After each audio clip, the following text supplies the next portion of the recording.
Wir sind jetzt hier auf der Festung von Lima. Das ist eine riesige Festung. Hier der ganze Raum. Da hinten ist so eine 5-Sterne-Festung. Ja, und es ist riesig. Und da haben wir Kanonen.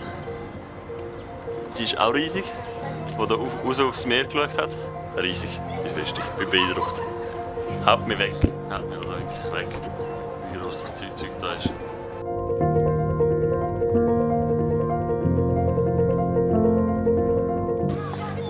Salut, salut, willkommen. Herzliche Grüße aus Huacachina. Das ist eine grosse Oase mitten in der Wüste und ringsum riesige Dünen. Und es ist also ziemlich touristisch da.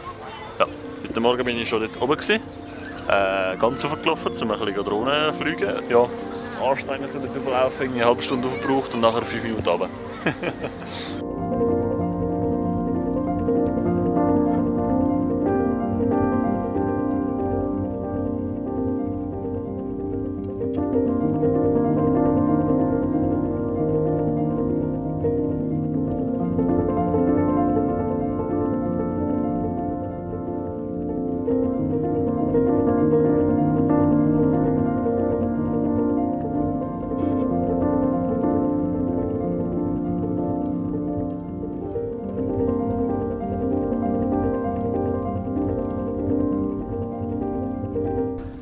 So, moin.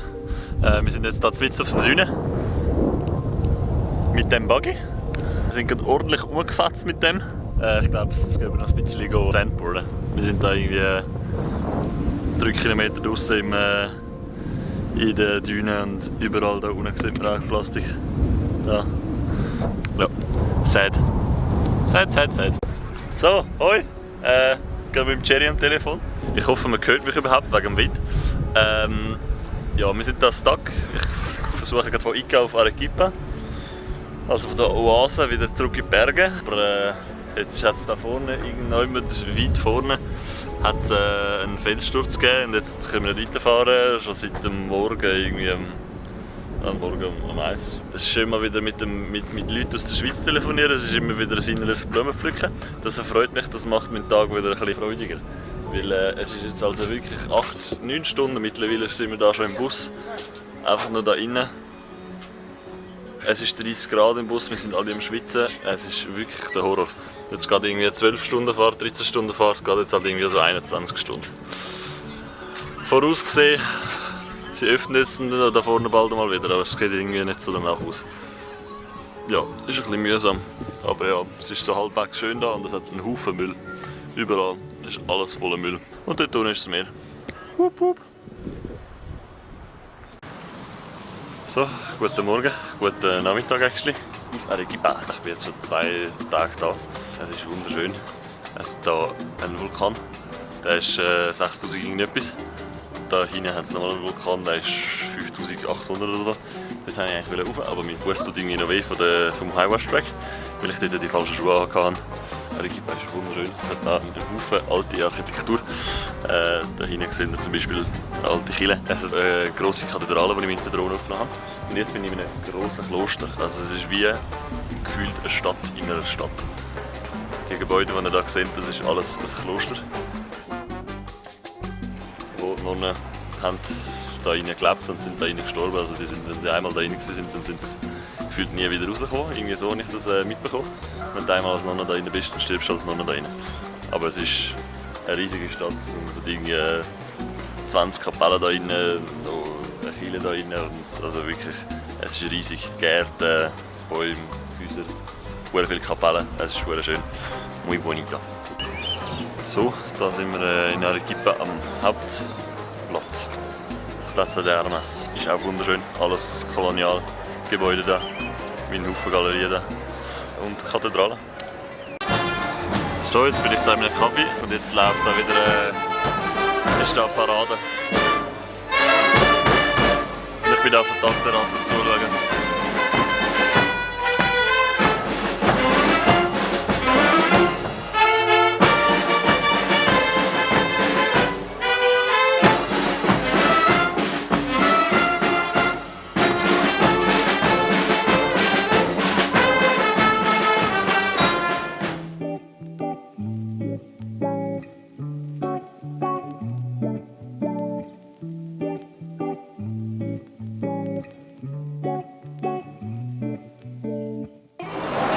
Südeli. Es ist 10 Uhr am Morgen. Ich bin jetzt 2 Stunden im Hostel gechillt, wo ich noch nicht einchecken kann. Ich bin todmüde. Aber jetzt laufen wir halt den Plaza. Und oh mein Gott, es sieht, Alter, die Kille. Junge, ist das geil. Alter. Schaut euch das an. Die Architektur da. Meine Güte, wirklich. Die ist schön. Muss ich wirklich sagen, leider ist das Wetter nicht allzu schön. Überall, also alles so alte Gebäude. Dogos. Hi Dogos. So, da sind wir beim wichtigsten Tempel, wo der letzte Inka anscheinend gestorben ist. Da. Oder einer der wichtigsten. Und da haben die Europäer einfach eine Kille auf den Tempel der Inkas gepflanzt. Södeli, guten Tag. Ich bin heute zum Rainbow Mountain, beziehungsweise nicht zum Rainbow Mountain, sondern zum so einem ähnlichen gefahren, der weniger touristisch ist. Ja, es sieht da schön aus, es hat so Verfärbungen im Stein, im Fels. Ja, sieht schön aus. Auch da unten sieht man wieder die Verfärbungen. Und da hat es einfach so einen roten Berg. Sieht der Hammer aus, wirklich. Und da die Felsen da rein, also allgemein, alle Berge da sehen einfach super geil aus. Und es ist alles rot irgendwie so.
Södeli.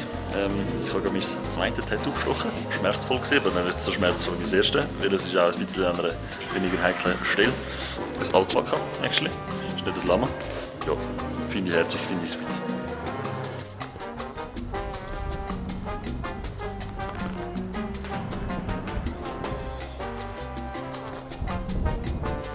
Wir sind jetzt hier vor einem Inka-Tempel-Anlage, was auch immer. Gerade über Cusco. Da hinten ist ein riesiges Ding und da hinten, oh, Junge, wirklich die Steine. Mein Gott, Alter, da bringst du kein Messer dazwischen. Und die Steine, also ich meine, der Stein da, der ist 3-mal so hoch wie ich. Und dann hat es noch größere. I mean, what the fuck? Ja, frage mich auch, wie es das gemacht hat. Fasziniert mich. Finde ich not bad. Und der Ort da heisst, by the way, Sacsay Huaman, aber ja, alle nennen ihn einfach Sexy Woman. Weil Sacsay Huaman einfach irgendwie wie Sexy Woman tönt. Södeli, guten Nachmittag aus dem Salcantay-Track, beziehungsweise am ersten Tag bin ich da unten angekommen vorher. Und jetzt sind wir da raufgelaufen, beziehungsweise ich alleine, weil ich den Track alleine mache das mal. Und jetzt sind wir da bei einem wunderschönen See.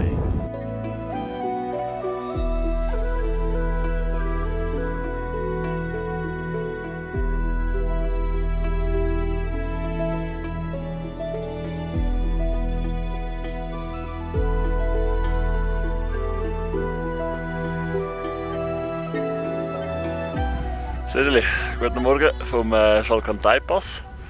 Da oben haben wir den Berg, den Salcantay. Und da sind schon ein paar angekommen, schon ein paar Leute. Wir sind hier auf 4600 Meter. Ich bin um 10 ab 5 Uhr los, jetzt haben wir 8. Fast 3 Stunden gebraucht, um hier hochzulaufen. Es ist schön, es ist wirklich schön. Und vorher bin ich noch meine Drohne geflogen, bevor jegliche Leute herum waren.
So, ich bin jetzt im Urwald angekommen, von Peru. Berglagenwald. Ja. Sieht schön aus mit allen Lianen und allem.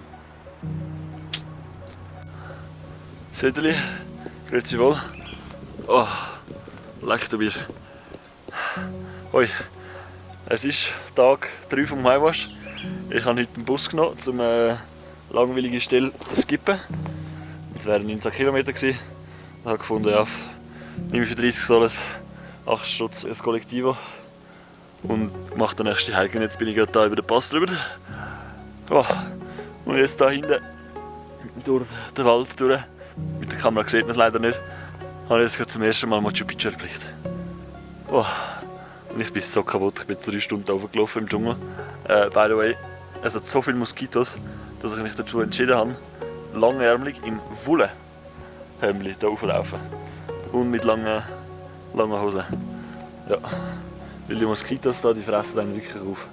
Und ich bin so tot aus dem Schwitzen. Aber ist mir scheißegal. Schwitzen ist temporär, stinkt es dann nachher.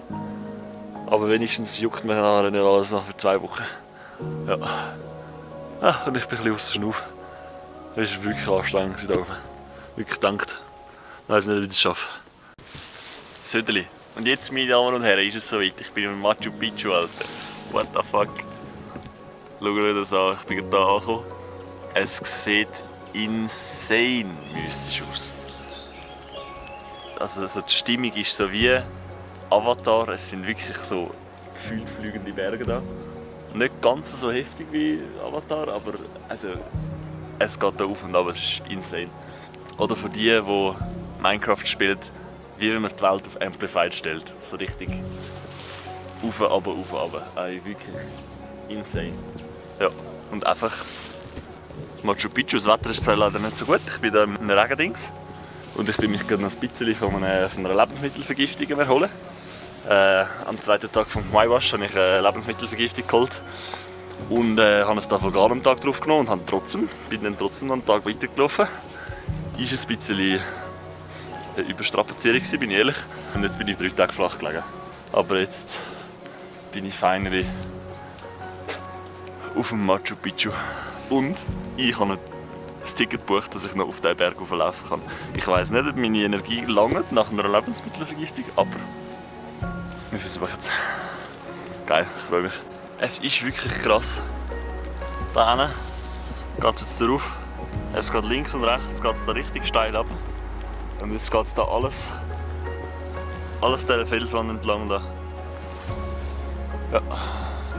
Und Machu Picchu ist richtig schön. Es hat da links und rechts hat's überall die Terrassen. Ja, es ist also wirklich heftig. Schon once in a lifetime. Ich finde es noch ein bisschen schade, dass ich nicht so die Energie habe wegen der Lebensmittelvergiftung. Aber ich versuche es langsam, Schritt für Schritt. Vielleicht schaffe ich es auf, wenn nicht, dann muss ich halt irgendwann umkehren. Söderli, ich bin jetzt bei der ersten Terrasse angekommen von Huayna Picchu. Das ist der Berg am Kamm entlang. Ja, es ist leider ein bisschen neblig. Das sollte aber in der nächsten Stunde vermutlich wieder ein bisschen besser. Und es ist da wirklich verdammt steil. Also, wenn man da rauf schaut, sind vermutlich so 55 Grad Anstieg. Ja, es geht da wirklich sehr, sehr steil. Aber ich bin ziemlich erschöpft. Ich weiss nicht, wie laut es ist und ob ich da wieder lebend runterkomme. Aber mal schauen.